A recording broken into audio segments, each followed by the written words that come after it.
Welcome to the Golden State Media Concepts Life and Happiness Podcast, the show that takes you on a journey of exploration. We'll discuss tried and true methods alongside the latest trends of how to best live your life to its fullest and happiest. From psychology to meditation, science to self-help books, the GSMC Life and Happiness Podcast will help you to discover what makes you happy and how you can live life being the best you possible.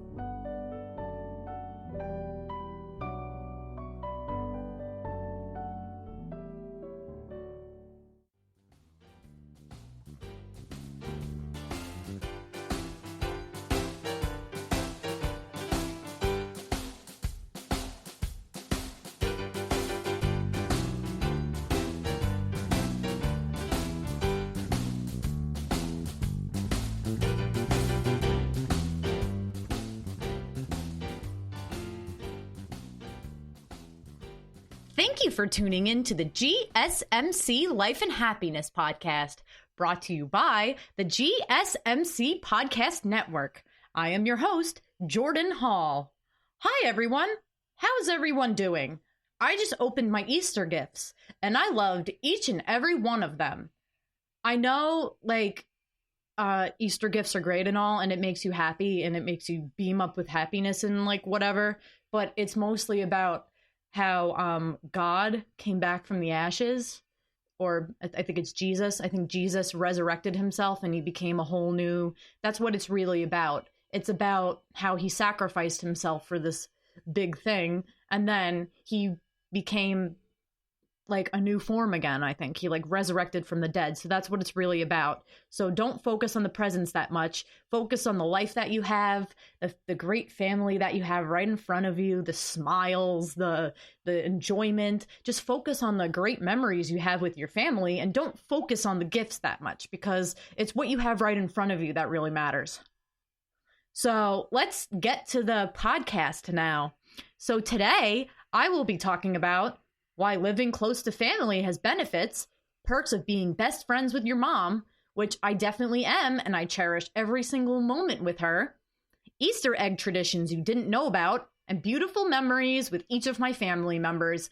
I know I've talked about my mom a lot, but this time I want to share the memories with everybody, like my brother, my sister, and my dad, which he's been asking for a lot to be in this podcast, so I will finally grant him his wish and give him a nice little section in this podcast. You're welcome, Dad. You should be beaming with happiness right now. Okay, so let's talk about segment 1. And this is one of my favorite segments because I am afraid to move out, and I don't want to move out of this country at all because I'm scared, and, I just don't like to be away from family because family means a lot to me. I may not admit it all the time because I do love my job, I do love my friends, but family is one of the most important things. And I think this is what the main podcast is about today, is family. It's Easter when I'm recording this, by the way. I mean, this podcast will not come out on Easter, but today's Easter Sunday for me right now, recording this. And I'm pretty sure this podcast will come out on Tuesday. And I want everybody to be grateful for their families, because I definitely am. They're the only person. Sorry, I'm crying because I'm really passionate about this subject. I really believe that family is one of the most important things because they know you the most out of everybody. You know how I was talking about in the last podcast that or people in general have problems on social media, and, they don't have they have, sometimes they make fake relationships online and they're not real people. Well, family is real people. I think you should stick with the people who love you, the people who know you the most, like your best friends. They would never judge you. They will. Sorry, I shouldn't be crying. I'm sorry. Friends will always be there for you no matter what. And so will family. So let's get into the first segment because they should really be important to you. So the first segment is why living close to family has its benefits. Relationships are invaluable. I agree with that because you should never take your relationships for granted because your parents and your siblings will not be around all the time. So you should never take it for granted and be grateful that they're there in your life. It says, in fact, a study from Harvard has proven that seeking out and maintaining healthy relationships, especially with your family, can help you live long. And the truth is, being surrounded by quality relationships, aka real people, not social media people, makes us happier in the long run. Oh God, I'm so emotional. We crave what is the word? It's hard to pronounce. Familial interaction, which means we crave interaction with our family. And it releases this hormone called oxytocin. And I've heard about this chemical a lot. It's when infants or babies interact with their mother after childbirth. Oh God, that's adorable. I'm trying not to cry because levels of this love hormone increase when you hug someone or interact with someone you deeply care about. Oh my God, I'm about to cry because I feel this with my mom all the time. I feel this with my friends. This hormone is associated with empathy, trust, and relationships, which you definitely don't have with fake people. Family in your life, that's the chemical that will be released. Besides those physical benefits of being near those we love, there are many emotional benefits too that explain why living close to family is important. It makes sense to gravitate towards those who we understand on a personal level. Exactly, because if we don't know the person at all, why would we even talk to them? And we have to understand the events, circumstances, and choices that have shaped us as people. Stable interactions provide those experiencing memory-related issues with a sense of security and calm. People with memory-related issues will feel much calmer when they're around family, and they might retain their memories better if they're around people they love. While retiring near family isn't the only factor elderly folks consider when choosing a senior living community, it can sometimes be the most influential and emotional-fueled influencer. I love that. Apparently, I'm going to keep scrolling. It says, there are many choices in life that may influence a move away from your family members, like heading off to college, which I'm going to do. And no, I am not moving away to college because my family is annoying. No, I love my family very much. They are the reason why I am the way I am and have the qualities that I have. And I'm not tooting my own horn at all. I honestly do think it's because I grew up in a great family and I'm grateful for them. And I'm trying not to cry again because this is a very touchy subject. But I think when you move away, you are sad and you miss your family, but you also get more of a sense of independence too. And there's still modern technology where you can FaceTime them or, just call them on the phone. But there's nothing better than having your daughter down the street when you move into a new house. You can just move across the street from your mom. Like, yes, you'll be independent, have your own house, but that doesn't mean, you have to live with your mom. You can live right next to her and you have your own place and you can spend unlimited time with the grandchildren if you're a mom and babysit when needed. Being nearby means Sunday brunch with the family or Wednesday night dinners. And you can easily attend birthday parties when, somebody has a birthday right across the street. You can just go over there, and the not so mandatory events like the Little League games, like baseball games and ballet recitals. You are the present, not only in your children's lives, but in the many lives they have gone on to create for themselves. You should always be there for your family no matter what. Being close to your family also means more frequent visits from the people you care about, which also means that you will have more real people in your life, not fake people. You will have more real people, and it can lead to more quality time and stronger, there's that word again, familial bonds. That's a weird word. But yeah, you can have more family-related bonds. Living near loved ones can be helpful in case of emergencies. It's nice to know your family can be there for you emotionally and physically when they live nearby. I want that. This is convincing me that I want to live near my family, but not with them, because I will have my own separate house and I will be paying my own bills, but I will be close, but not too close. And yes, when you move in with your child, you lose some flexibility and freedom, but you can live next to them, not with them. Another reason why you should move in with your parents is because it says, there's a bonus of being close with your family, and you'll also find value in staying embedded in your community, because I think you want to watch the rest of your family members grow up and thrive, right? Perhaps you've been getting your hair cut by the same barber or hairdresser for over 20 years. Yup. I've had the same hairdresser or haircut stylist since I was maybe 4 years old. And I don't think I could ever move on with a different one. And my hairstylist is still very young. I don't think, she's going to move on anytime soon. So if I can, I'd love to stay with her for a long time until she, either moves on to better things or, her time has come. But for right now, I would love to have the same hairstylist. And also maybe attend the restaurant that I'm near or something down the street. And that your order by heart. There's a million reasons why you'd want to stay in a community that feels familiar and homey. And community is really a strong bond that is strengthened by shared faith. Staying close to your church. Oh yeah, that's a good one. No matter what you are, Mormon, Catholic, Jewish, finding a faith in a community that is like a support system might be too good to pass up or leave behind. Even if you're not religious, yeah.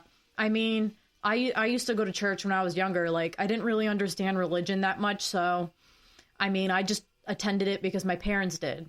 But I feel like church in general really has made me keep an open mind to different religions. Because I grew up Catholic, but, I'm not gonna get too much into religion, but I'm not that judgmental with different religions. I'm very open to it. There's different types of religions. I think there's like some people believe in spirits, some believe in gods, and some believe like that there's nothing at all, and that's ableist. And that's atheist. But I know I'm open to anything, and I don't judge, I'm a very open book, so yeah, it's good to be surrounded by community. It's a great feeling to be with like-minded people you've been with your whole life. It's a very good feeling. So I'm all here for it. All right, let's keep going down the list. It's important to remember that living in a senior living community provides all these social and spiritual advantages and more.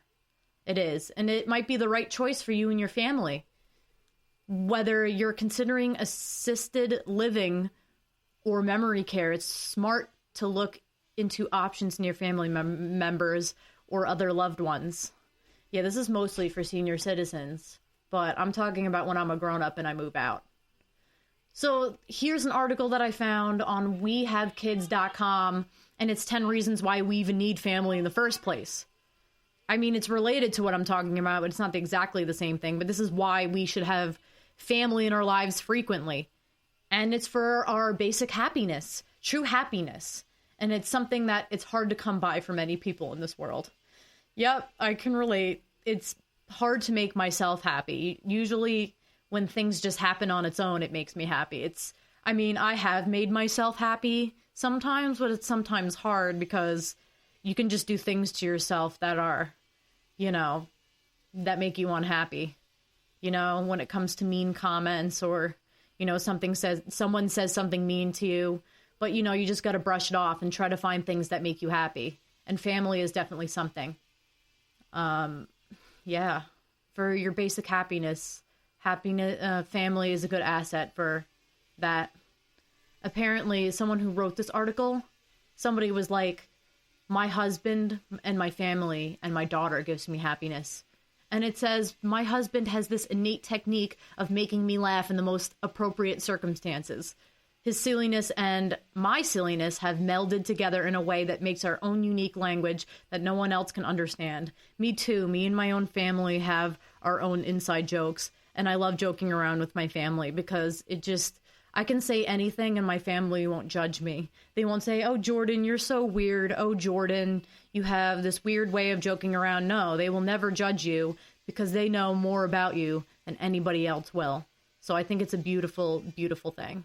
Let's look at one more reason why we need family, and is for comfort. If you're ever uncomfortable in your life and you need your family, sorry, this is hitting home again.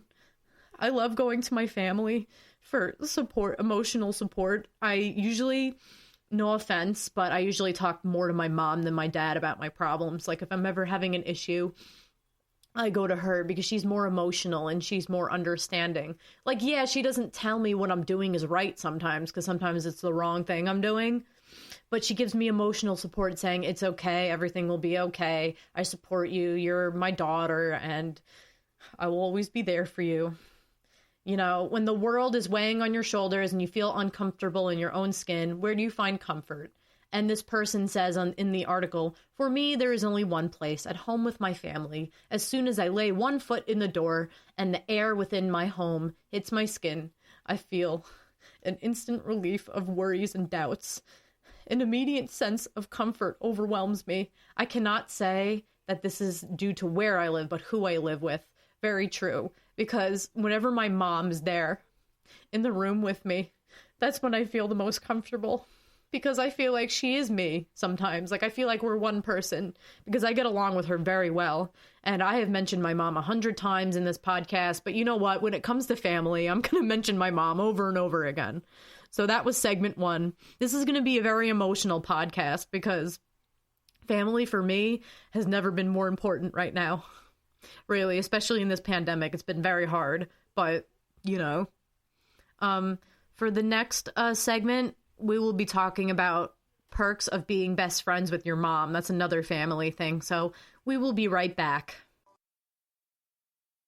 Are you tired of the same old news? Are you sick of the seemingly endless political spin and negativity? The GSMC America Still Beautiful podcast is a weekly news podcast covering all the top positive and uplifting news stories. We cover stories that will inspire, uplift, and remind you of the good in the world. Tune into the Golden State Media Concepts America Still Beautiful podcast to get all the great and positive news stories of today. Download the GSMC America Still Beautiful podcast on iTunes, Stitcher, SoundCloud, Google Play, or anywhere you find podcasts. Just type GSMC in the search bar.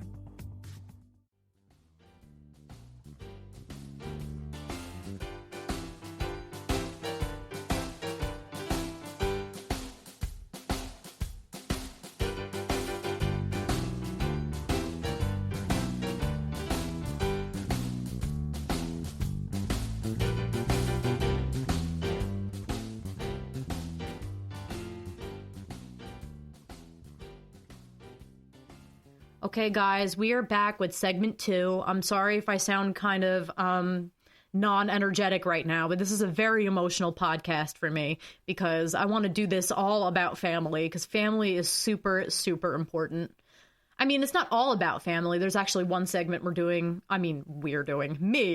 one segment that I'm doing about Easter, actually, like in general, because today's Easter Sunday. But this second one is going to be about why you should be best friends with your mom. And your mom is probably, next to your dad, one of the closest people you'll ever have in your life.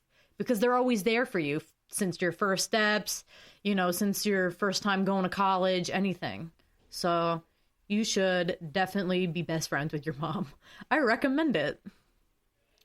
Also, as a reminder, if you stick around to the end of the show, I will give you some beautiful memories with each of my family members. Sorry, guys, this is a very emotional podcast for me. I'm trying to keep it together, but it's hard. Okay, so we're going to be talking about the benefits of being best friends with your mom, and I'm very close to her, so... Oh my god, I can't even read this article without crying. Okay. Here are some reasons why you should be best friends with your mom. Anytime something bad happens, she'll be there for you right away. And I'm reading the article right now. The best thing about moms is that they are the only ones who will answer your calls right away. Anytime something bad happens, our moms are the first people who will listen and pick us back up. That is very true, because whenever I'm having a problem, I like to go right into the warm arms of my mother. You know how much she'll listen to me, how much she can feel my emotions. Here's an interesting thing. Yesterday, I was very, very sad. I was dealing with something and I still am. I'm dealing with something very hard. As I already told you, I'm having a very bad addiction to social media, and it's been very, very hard. And my mom could tell I was very, emotional, and she noticed that I was having a hard time. She could see it in my eyes. My eyes were very sad, and my eyes were kind of drooping, and I was lacking energy. And you know what? I saw her leave the house, and I was like, why did she leave? She just suddenly left and pulled her car out of the driveway. And then I was like, okay. So I just carried on throughout my day, trying not to go on social media, trying to stay off it. And then at nighttime, before I was about to go to bed, she said, oh, I got something for you. And I was like, but it's not Easter yet. It was yesterday. It was like the day before Easter. And I'm like, is this my early Easter gift? So she goes, like, she leaves the room and then comes back with this. I don't remember what the book was called, but my mom just handed this to me and said, this book will help you calm down and, like, do some deep breathing. And this book says, you need no longer be affected by other people's moods or negativity. You can recognize when you have taken on other people's energy and easily release it. You can learn to stay centered and balanced, know who you are, increase the positive energy around you, and help heal others. And it says, your sensitivity is a gift. Learn to use it to send and receive telepathic messages, increase your intuitive abilities, and open to higher guidance. So basically it says that you can diminish all your negative energies around you and only surround yourself with positive energies, which is what you should be around anyway. Because family, going back to family is positive energy. They're there to motivate you. They're there to see the best in you. And that's all positivity. So family is definitely there for you. And I'm all here for it. Okay, so the next one says, being friends with your mom gives you something to look forward to when you get home. I agree with that because every time I come home from school, it's like 3 o'clock. And my mom doesn't come home from work until like 5 o'clock. So I'm like staring at the clock, waiting for 5 o'clock. The time is like ticking. And then I come home, she comes home, and then I want a hug from her right away, right? Because hugs are something that can give you good vibes. So I'm just like, I wrap my arms around her and she embraces the hug back and hugs me back. And it's this beautiful feeling because we're both, embraced in each other's arms. We're both united into one, and it just feels like a great feeling. And it really is. I love hugging my mom. And best friends actually always hug each other also. So, and another one is she'll always be honest with you. That's also another good one because my mom is always honest with me. I mean, there's some things that she doesn't tell me, but that doesn't mean she's lying to me. That means that it's not my business and I shouldn't be meddling in all of her affairs. But when she, has some feelings about me or feelings that she wants to tell me, she's always honest about it. When she says she loves me, I can tell that she means it. And I know she's not just saying that just because she is my mom. She's saying it because she means it. I can see her eyes are very sincere. I can see that, her smile is genuine. And I know that she's telling me the truth. But sometimes a lot of people struggle with friendships, and the struggle that is the greatest is honesty. Sometimes a lot of people struggle with honesty in friendships. And guess what? One huge benefit of being friends with your mom is that she will always tell you the truth. If you try on a shirt and it looks bad, she won't sugarcoat you. Yeah, she'll say it straight away, like, oh, your shirt does not look good. But she means it out of love. She just wants you to try on clothes that fit your personality or that, express who you are. She's not saying, oh, I don't want you to look good. She's just saying that, and if a boy isn't right for you, she'll tell you straight away. That's true. But mostly dads are like that. Dads are like, oh, if you don't treat my woman right, you'll get a beating or something. But no, they just mean it out of love. Another one is she knows you better than you know yourself. That is very true because sometimes we lie about things in front of her mom. I usually don't. But like sometimes we lie. And then our mom is like, I can see through you. Our moms are the only people in this world who know us better than we know ourselves. They are the ones who gave birth to us and have seen us grow up our whole lives. This is extremely important because anytime you need advice or are struggling, our moms know exactly what to do and how to make us feel better. That is also very true because actually she makes really amazing meals for me too. Like when she cooks, and her meals are very therapeutic, and I love when she makes me meals. It just makes me very happy. And you have someone you can always complain to. Like, if I have a problem with anything, I can just rant to her. Have I ever wanted to vent to my friends but feel like I'll annoy them if you keep complaining about your life? Moms will always listen to you because they pretty much know everything about you. So if you say something, the mom will be like, yep, I already knew this because I know everything about you. My mom has to listen because she's my mom. You can complain to her all you want and she won't mind. She'll probably understand what I'm going through and will even want to help. That is very true. Another one, they give the best hugs. And every time I come home, I know my mom is waiting for me on the other side in this, like, bright light. I can tell that, you know, my mom genuinely does want to hug me, and I can see it in her eyes, too. She's like, you know what, Jordan? I definitely want to hug you. The next one is you'll learn how to be an adult. And this will force us to grow up because our moms definitely have more experience than us, and they've learned more.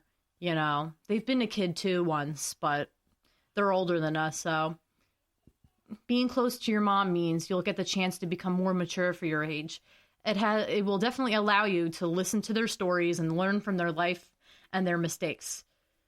Your mother will definitely teach you how jobs and careers work and about friendship and love. And most importantly, they'll teach us the meaning of family. And that is very beautiful because, you know, we all need wisdom in our life, and our mom can definitely provide that.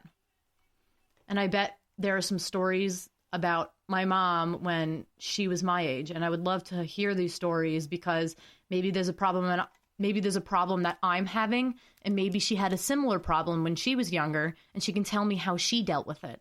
So I would love to hear about one of my mom's struggles, and that will probably help me. All right, so here's a website I found called identity/mag.com, and it says, this is actually for future moms, though, I didn't realize. It says, you know, for future moms, here's a short list of how amazing you can be to your daughters and sons. Yeah, here are some perks of being best friends with your mom, though, but it's like more toward moms themselves. But, yeah, the great thing about being friends with your mom is they're like your superwoman. We all go through a lot, especially during our teen years, and what more could we need than a wise mom to give us the best piece of advice? And I was just talking about that, about how they're wiser than us and they know more and they have more experience. Ever been in trouble and needed a grown-up's opinion? Or like the boy too much that you couldn't see how bad of a choice he was? Or like if you have a fight with your close friend and you thought your friendship was over, your mom can save the day. She can be like your superwoman. And that's very true because, again, she has more wisdom than us, and she can help save us from any problem we're having. I love that.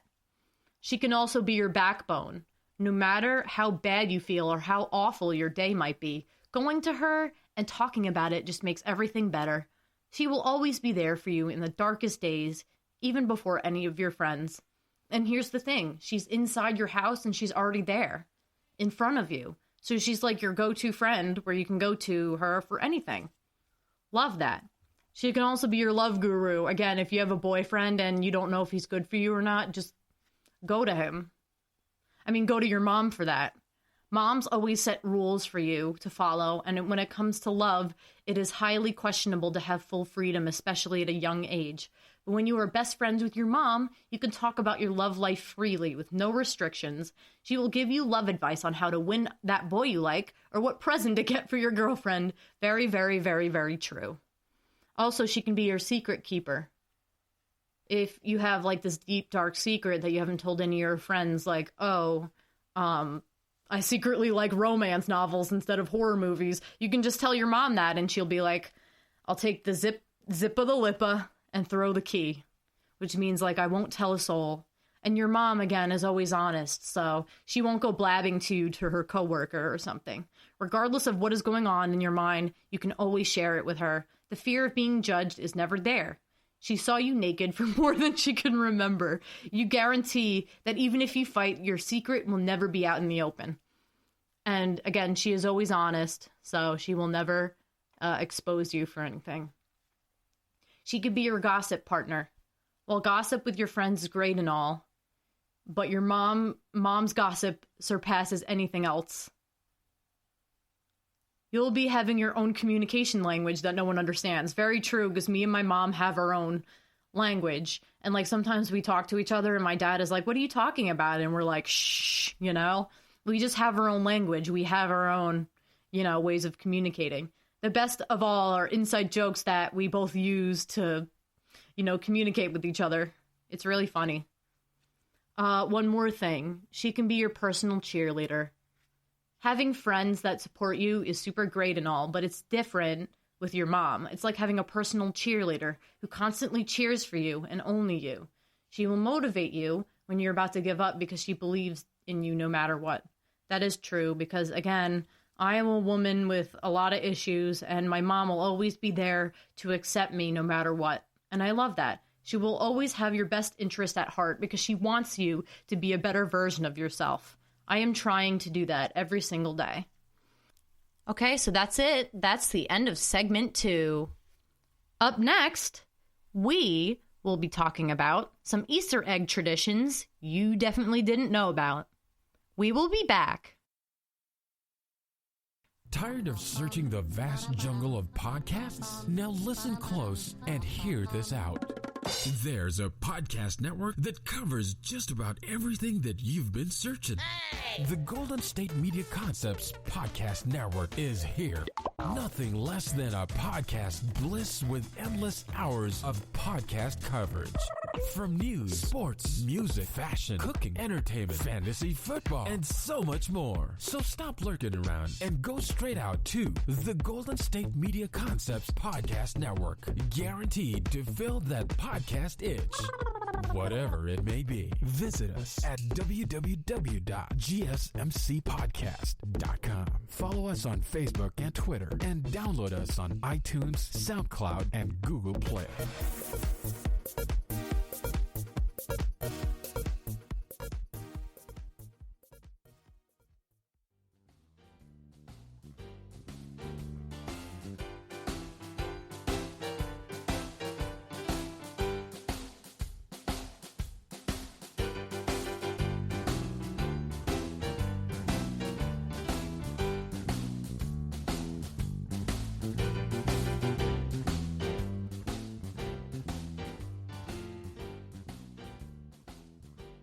All right, everybody, we're back with segment 3. For this segment, we will be talking about some Easter egg traditions you definitely didn't know about. This is going to be a very interesting one because this will be the Easter-themed section of our podcast. All right, so let's go. All right, so the first one says egg rolls are symbolic of the rolling away of the stone from Christ's tomb. That is very interesting because there are a lot of stories that come with Easter and being like the resurrection of God or Jesus, I think.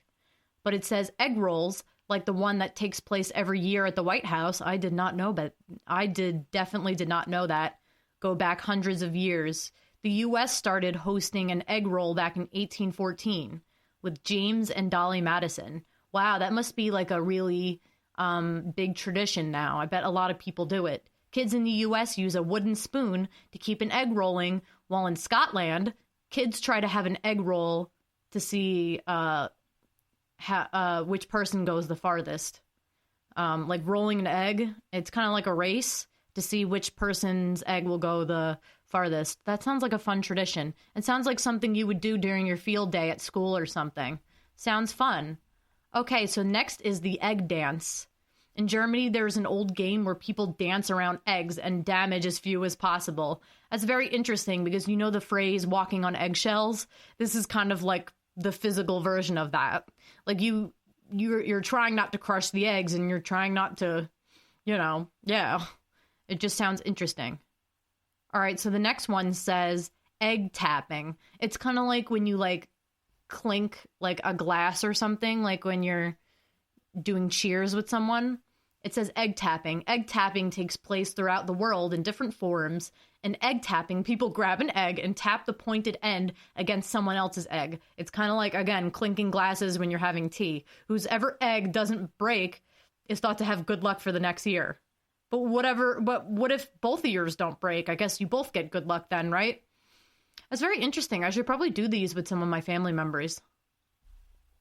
Another one says egg tile rolling. Sweden definitely puts a twist on egg rolling by rolling eggs down a roof tile held at an angle to the ground to see whose egg goes the farthest. It sounds like one of those things that my brother and dad did in Boy Scouts. They used to have like car races with like toy cars, and see they did it like on a ramp, and they had toy cars go down and see which car goes the furthest. It basically just sounds like that, but with eggs. They try to keep their egg. If someone else's egg gets hit, they get to keep their egg, and the egg that hits theirs. That is very interesting. Just don't grab a tile from your roof to play the game. All right, another one is giant chocolate egg. Wow, there's this picture of a giant chocolate egg, and I think it's held in a different country because the text on top of it is Spanish, I think, or Mexican, I'm not sure. Oh, Argentina. Argentina puts on a big Easter egg celebration each year when it unveils the huevo de chocolate in Bariloche. It's very interesting. The hollow chocolate egg uses more than 17,500 pounds of chocolate and stands nearly 30 feet tall. Now I'm starting to get hungry. I might have to leave this podcast to go get some food. Lol. Around 15,000 people turn out each year and get to eat some of the egg after it's cracked open with a pickaxe. Sounds very, very interesting. I would love to have that chocolate egg right about now. Love that. All right, the next one is Mexican Easter egg showers. In Mexico and parts of the southern U.S., a custom is to hide hollowed-out eggs filled with confetti. Once the eggs are found, they can be broken over people's heads and the confetti rains down. The hollowed-out eggs are called cascarones. That's very interesting. It sounds like it hurts, though, if you're cracking it over your head. I hope the material isn't hard on the eggs. You know, the things that you're cracking over your head. The next is the blessing basket. In Poland, families prepare blessing baskets filled with colored eggs, sausages, bread, and other food the day before Easter to bring a priest to get blessed. Oh, to bring to a priest to get blessed. Lent isn't over until a priest blesses the basket. That is very interesting. I didn't know any of this. All right, so the next one is egg jarping. Egg jarping is played in England and essentially the same as egg tapping. It just has a cooler name. One player holds their hard-boiled egg. It says player as if it's like a multiplayer game on like a computer. One player holds their hard-boiled egg pointed end up, and a second player brings their egg down, so pointed eggs collide. Again, it's like the same thing as the other one, with a cooler name. Cool. Maybe I'll play the game with the cooler name instead of the other one. Chocolate egg begging. In Finland, children dress up like witches and go begging for chocolate Easter eggs from door to door. This sounds like Halloween, though. It's basically just an Easter version of Halloween. So I guess if there's a country that doesn't celebrate Halloween or something, I guess they can do this. They also carry willow twigs, wear scarves over their head, and make up their faces. That's cute. And the kid in the picture looks really cute. This is like a picture of like a girl with a tutu or something. Aw, they look like they're going to dance class. That's adorable.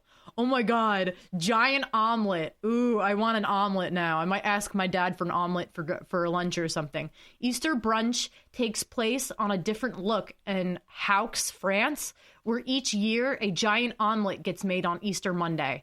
Ooh, I know what my mom has to make for me for breakfast tomorrow. A giant omelet. Just kidding. The omelet uses 4,500 eggs for around 1,000 people. Oh my god.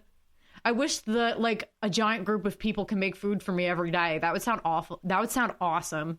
According to legend, the tradition stems from Napoleon when he and his army stopped in a small town to get omelets. Except now this is like a giant version of that. He ordered the town to gather their eggs and make a giant omelet for him and his army.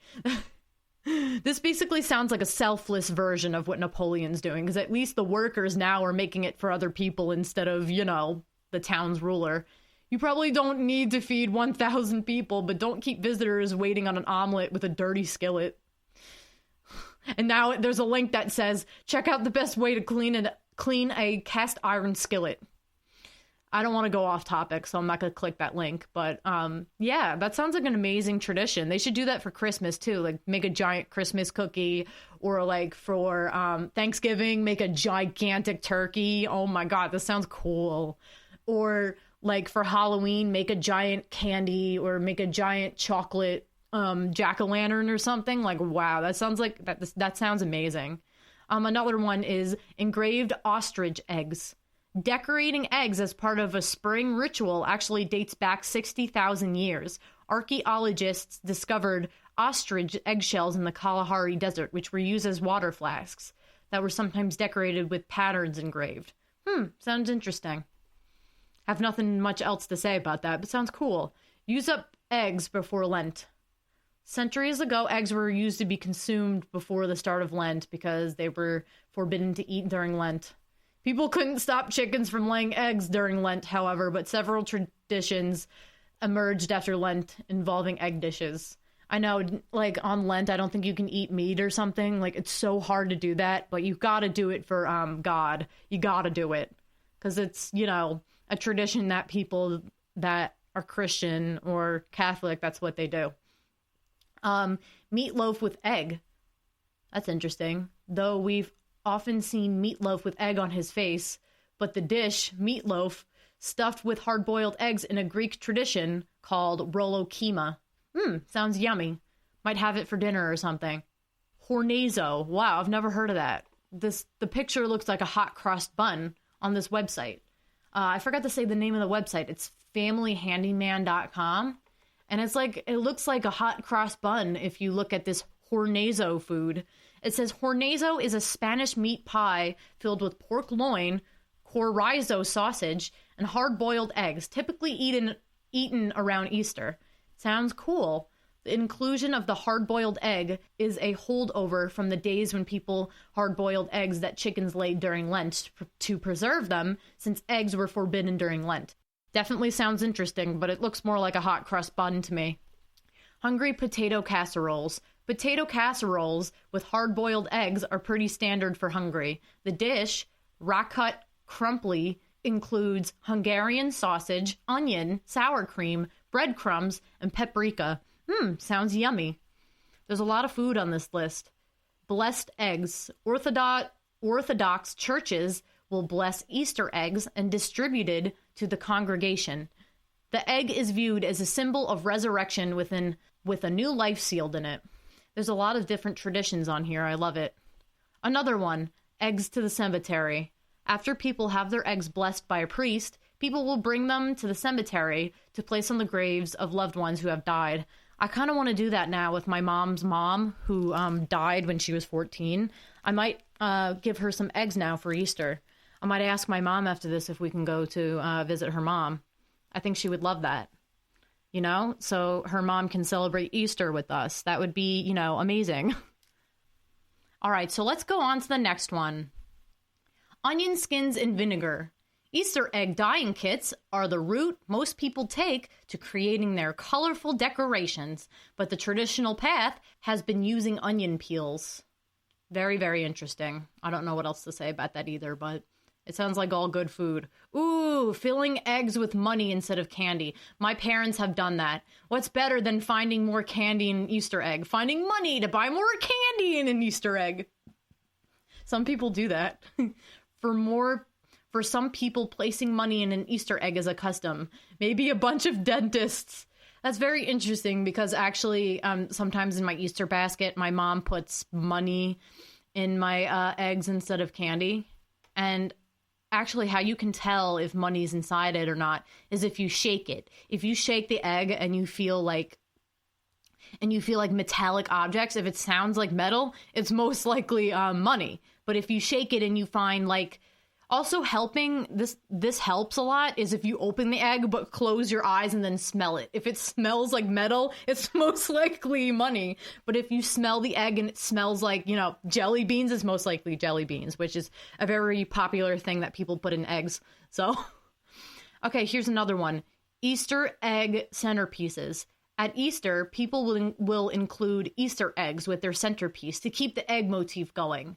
It makes for an easy centerpiece idea, and it's a way to hide the ugly Easter eggs. There is no such thing as ugly Easter eggs. All Easter eggs are pretty in their own way. Just like people, everybody is beautiful in their own way. You shouldn't judge based on appearance, you know? If it's an ugly egg, it's probably beautiful on the inside, just ugly on the outside. No, I'm just kidding. There's no such thing as ugly. So, birds and the bees. Beeswax is a common tool used to decorate Ukrainian Easter eggs. I did not know that. But, like, if you're using beeswax to make Easter eggs, then you can't eat them. Because, like, imagine eating wax and you're like, ew. The designs are better written with beeswax, not painted on. That is true. That is true, because, like, if you're painting on an Easter egg, you're still eating the paint. So, like, that's very interesting. But no, I don't think you should eat the wax. Just know what you're putting in your body. Just, you know, be aware. So this is the last one I'm going to talk about, and it says breaking hard-boiled eggs. In the Mediterranean, the hard-boiled eggs used to decorate the house become toys and snacks for kids on Easter Day. It's very interesting. Kids will duel with the eggs and then eat them afterwards. A good way to duel with these eggs is doing the egg tapping thing. Just tap once and then it breaks. I mean, eggs are really sensitive, so all you gotta do is, like, tap on them a few times and it just breaks. So no reason to duel with eggs. They're very sensitive and they can break in 5 seconds. So, oh my god, this is beautiful. Eggs in the trees and bushes. Germans have long decorated trees and bushes with Easter eggs and call the tradition oh my god, I don't think I can pronounce this. It's German. It's called the Osterierbaum. Try to say that 10 times fast. Volker Kraft from Saalfeld, Thuringia, that's a town, by the way, in central Germany, has decorated an apple tree on his land since 1965 and hung more than 10,000 eggs at one time. Wow, the tree drew the curious throughout the years to the tune of 8,000 visitors back in 2011, but 2015 was the final year. This is beautiful because some people do this with candles too. You know, put little lanterns on the trees. Anyway, that's the end of segment 3, and we will be back with segment 4. In the next segment, we will be talking about beautiful memories with each of my family members. My mom, my dad, my brother, my sister. We will be back.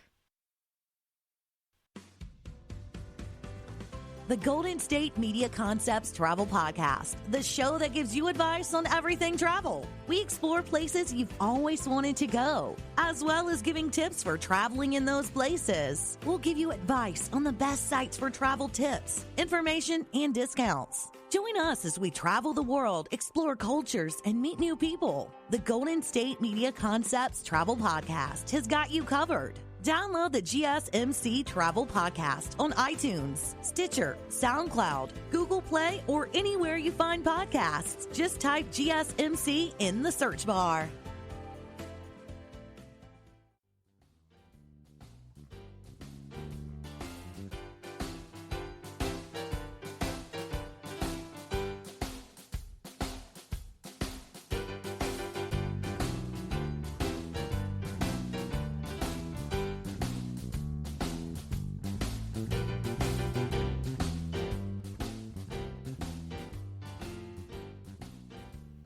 All right, so we are back with segment 4. So last segment, we talked about Easter egg traditions you didn't know about. Now, we will be talking about beautiful memories with each of my family members. And I think the first person to start off with is my mom. And I don't even think I need to go into depth about this because I've pretty much already talked about in detail why I love my mom in many different podcasts already. But I'm just going to go over one memory that I had with her, which was a memory from yesterday, if this counts. So I was having a very hard time yesterday. I suffer from internet addiction, and I was very sad yesterday. And also, she got me something today, too. I think it was my dad. All right, no, I'll get to my dad in a minute. But yesterday, she went to the store and came back and bought me a book called Personal Power Through Awareness. And the great thing about moms is they can sense whenever something's wrong with you. or if you're having a problem, or if you're sad about something, they can just read your facial expressions. And my mom is very good at that because she's always analyzing how I'm feeling. She's always asking how I am. She always, if I smile, she smiles. If I frown, she frowns. And basically, we're like the same when it comes to emotions. We emulate each other's emotions very well. So, yeah. Another amazing memory that I had was when me and my mom went to Italy. I think this is one of the biggest memories I've ever had with my mom, is that we both visited Italy one time. We both went on the airplane together. We talked a lot. We bonded a lot on the airplane.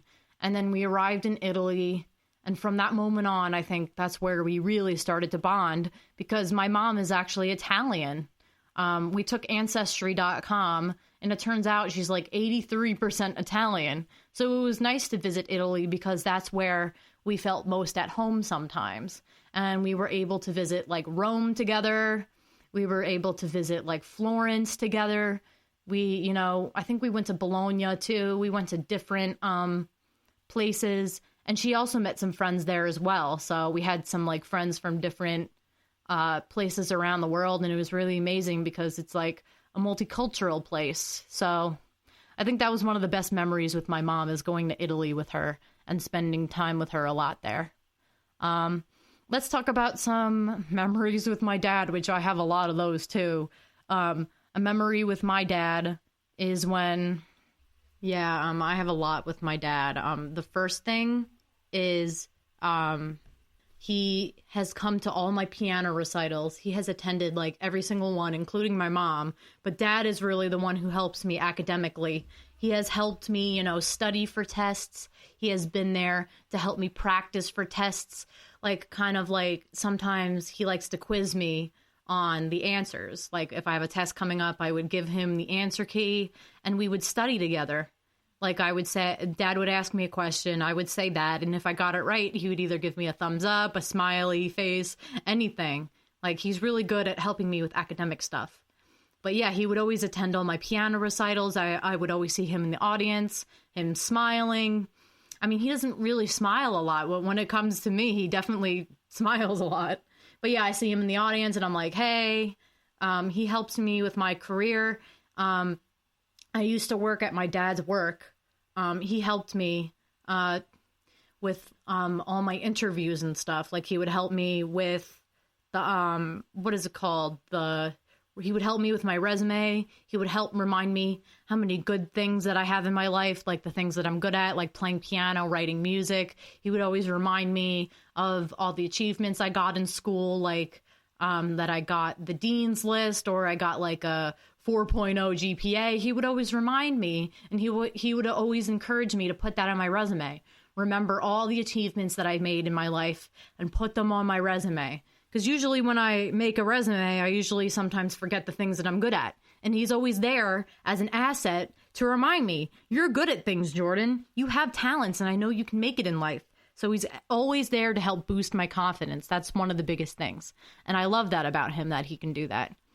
He's also there, to drive me to places too, because I have trouble with driving a little bit. Like, I get distracted and stuff.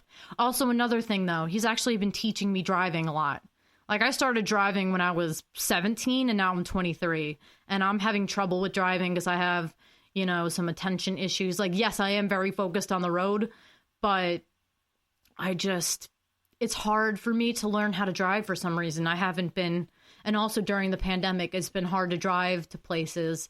So my dad has been motivating me more to drive and drive and drive whenever I can. He's like, you know what, Jordan, get out your keys and let's go driving, because I believe you can do this. And, and whenever I'm getting nervous about, am I doing good at driving? Am I doing good? Am I doing good? Dad is always there to reassure me, you're doing okay.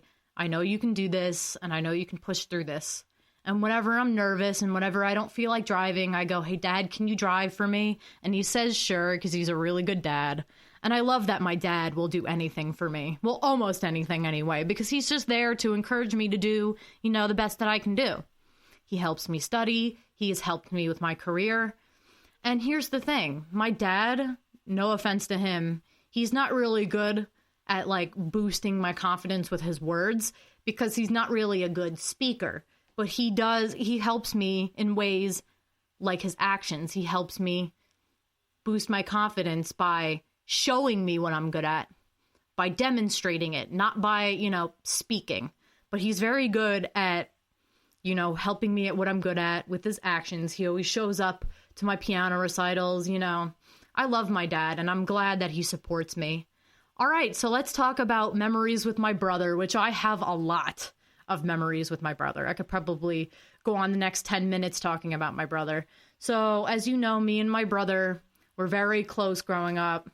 We were probably the only people who could relate to each other when we were younger, because growing up, I actually thought I had autism all my life. Like, when I was younger, I knew I was different from everybody else. I knew that I wasn't normal. I didn't think like everybody else. Because all I cared about in life when I was younger, video games. That's it. Video games this, video games that. And that's all that me and my brother bonded over. Video games, Sonic characters was the biggest thing. I was obsessed with Sonic. That's all I could talk about. Sonic this, Sonic that. Me and my brother would do projects together. Like the first thing that we ever did, actually the earliest memory with my brother that I have is doing puppet shows with him. Me and my brother would create these scenarios and we would reenact them with different puppets, like with different characters. Like I would be a ladybug, he would be a dinosaur, many different animals, and we would rehearse these different scenarios together, and it was really enjoyable, honestly. And then growing up, we just continued to do these projects together.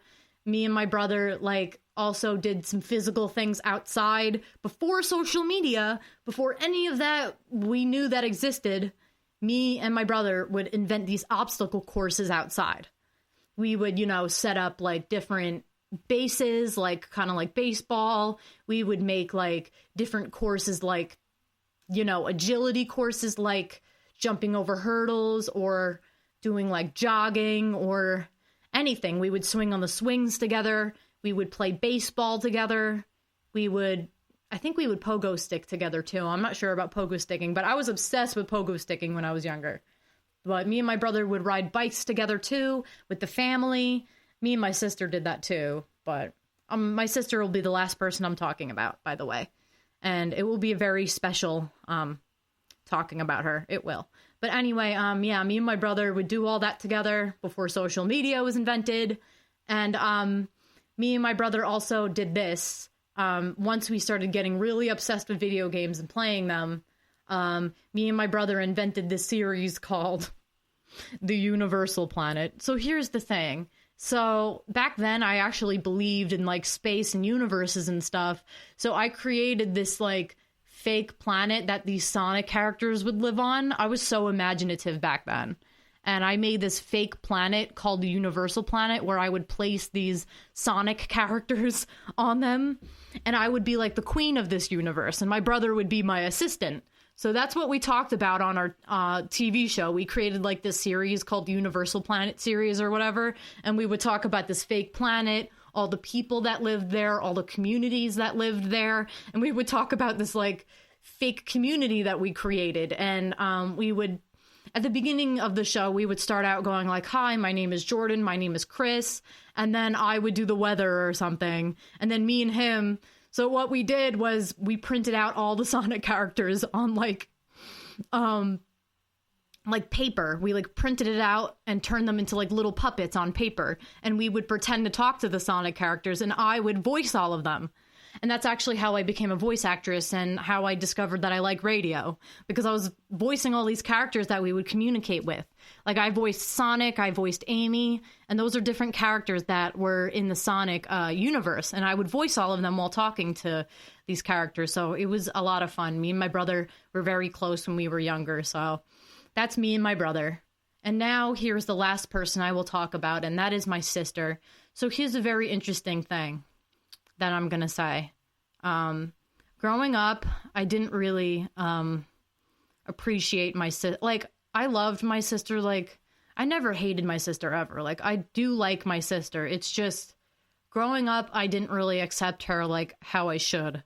I always just saw her as, somebody that was there.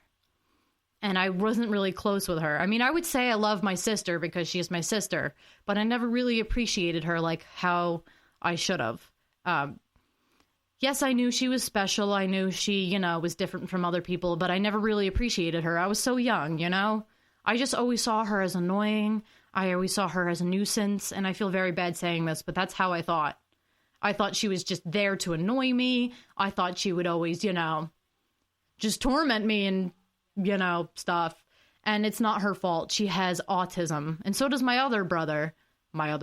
So does my brother. My brother has autism too, but my brother has more of a high functioning autism, and my sister is more low functioning, which means like she doesn't really have control over what she says. She needs help brushing her teeth, tying her shoelaces, and that's fine. She can't help that. But at the time, I was just so irritated by her, and I'm like, I can't function around her. But growing up, I realized how heartless I was being and how judgmental I was being. And I was like, you know what? My sister can't help it. I think she now, I believe she's a blessing now. Because, she's probably one of the most positive people in our family. She always says the nicest things. She always says, I love you, Jordan. She always says, you're a good sister, Jordan. And she, this is funny. Every time I throw something out, or do a simple action, she's like, good job, Jordan. Good job throwing that out, Jordan. And she's always so happy when she wants to clean things up for me. Like when I'm eating food and there's a dirty plate, she's like, hey, Jordan, can I throw this out for you? And I'm like, oh, sure. So she's really good at cleaning things up for me. But I'm starting to appreciate her more now because she's a rarity on this earth. There's nobody else like her. She's very unique, and I don't know why I ever judged her. She's just this bright light of sunshine. She's this unique bundle of joy that I have never seen in anybody else. She sees the world in this unique way. She just says, I love everybody, I'm just silly and I love everybody. That's it. There's nothing else to it. She just loves everybody on this earth. Even if somebody hates her, she's like, you're my friend. I don't care if I hate you or if you hate me or you love me, you're my friend. Her enemies are her friend. Her acquaintances are her friend. Her family is her friends, and her friends are her friends. Everybody's her friend. Even a tree is her friend. Even the dirt is her friend. Even the bunnies outside are her friend. She loves everybody and everything. She even loves ants too, and insects and a fly or just a pebble on the ground. She would go to the pebble and say, you're my friend, Pebble. And I know it sounds funny me saying that, but it's true. She treats every object with such grace, with such, sincerity. She loves everything and everybody. And I wish I could be like that, I think everybody wants to be like that. And that's what I admire about her. And I do love my sister. And I'm saying this now. I love you, Katie. I wish I thought this about you all my life, but now I'm old enough to understand that we need somebody like you in our lives to remind you that don't take life so seriously. You got to have fun. You got to laugh and just appreciate the simple moments in life like you do. So thank you, sister, and I love you. And that concludes this segment. And I'm so glad that we ended it on a good note.